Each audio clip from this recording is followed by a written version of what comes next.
فرناندو كرة خاطئة، محاولة للهلال، تصويبة، الله الله،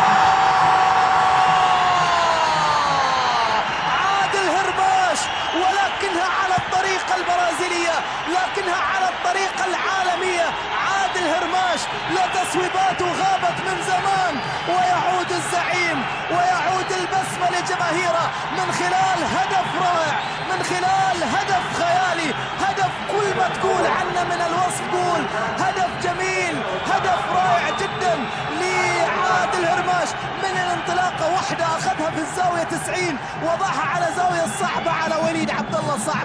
صعبة على وليد عبد الله، ولا يمكن أن يمسكها وليد عبد الله، وكرة رائعة جدا. عادل هرماش المغربي وقبل نهاية شوط المباراة الأول الزعيم يسجل أول أهدافه، يعيد البسمة اللي غابت الأيام الماضية عن جماهيره، وبعد ذلك